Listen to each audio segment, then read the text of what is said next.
Bonsoir à tous. Euh, je continue mon témoignage sur ma vie de prêtre, mon ministère. La dernière fois, je vous ai raconté la, la naissance de ma vocation, comment j'ai reçu l'appel du Seigneur. Euh, et aujourd'hui, je vais euh, vous partager euh, mon souvenir sur le début de ma vie de prêtre. Je suis ordonné prêtre le 28 juin 2015 par Monseigneur Larlès à la cathédrale Saint-Étienne de Metz. Et chaque année, en août, je fais une retraite spirituelle et, euh, dans une abbaye bénédictine. Pour ceux qui me connaissent, vous savez que à une abbaye, je suis très attaché spirituellement. Alors je suis allé à cette abbaye vers mi-août, un peu avant le 15 août.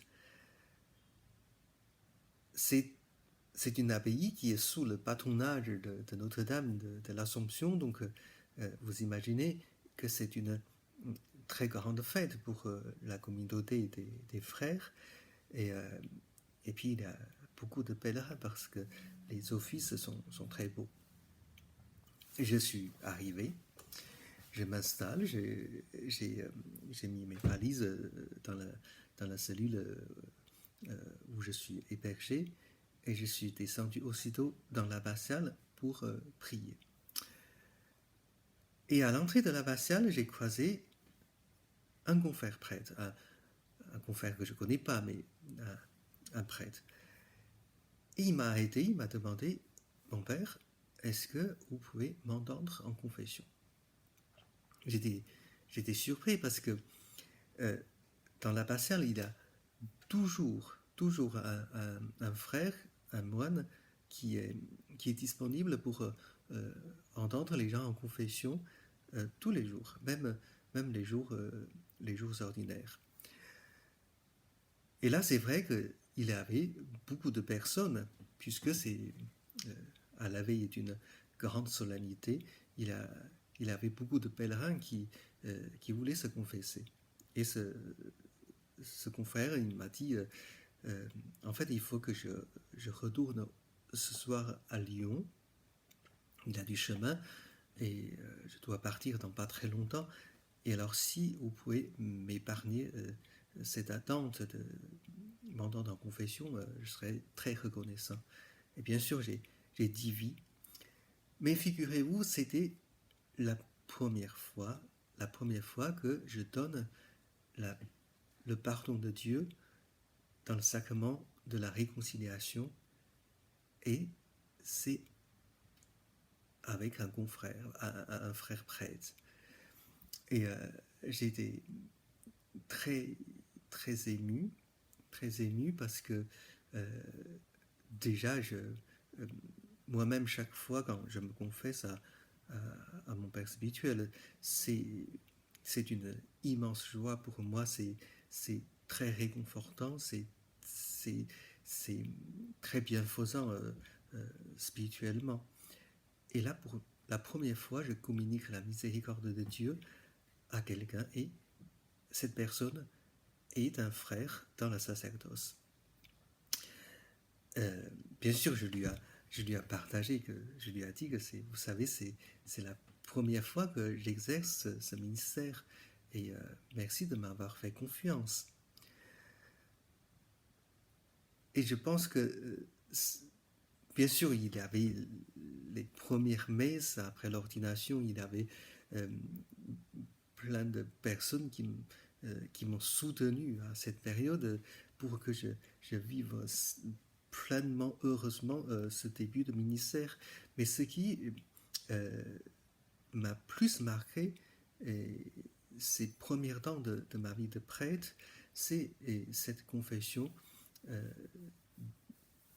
dont le pénitent est un frère prêtre.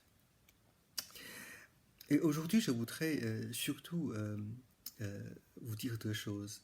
Premièrement, à cause du confinement, je sais que beaucoup d'entre vous, vous êtes privés et de l'Eucharistie et du sacrement de la réconciliation.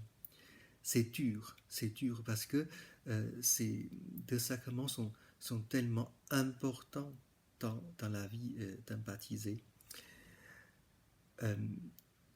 Alors, préparez-vous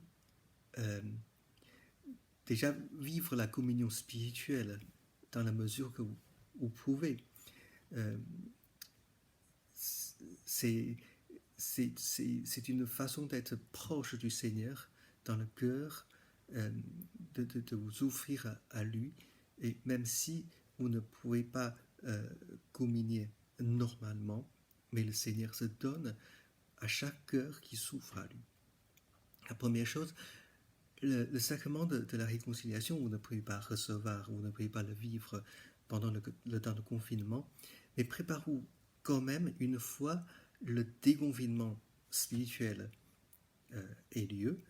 Alors, allez vers un prêtre pour vous relancer dans une vie de pratique avec une bénédiction du Seigneur, avec cette force de sa miséricorde. Et en tant que prêtre, je voudrais vous dire aussi, c'est que quand vous sollicitez un prêtre pour le sacrement de la réconciliation, vous l'aidez à vivre son ministère. Parce que moi, personnellement, chaque fois quand je vis ce sacrement, quand je communique la miséricorde du Seigneur à une personne désireuse, assoiffée de la miséricorde de Dieu, alors cela me nourrit, cela me réconforte, cela m'aide à m'enraciner plus profondément dans le ministère que le Seigneur m'a confié. Alors n'hésitez pas, une fois quand cela sera possible, solliciter les prêtres pour vivre la miséricorde du Seigneur. C'est son bienfait est beaucoup plus grand que nous ne pouvons pas l'imaginer. Bonne fin de journée à toutes et à tous, et à très bientôt.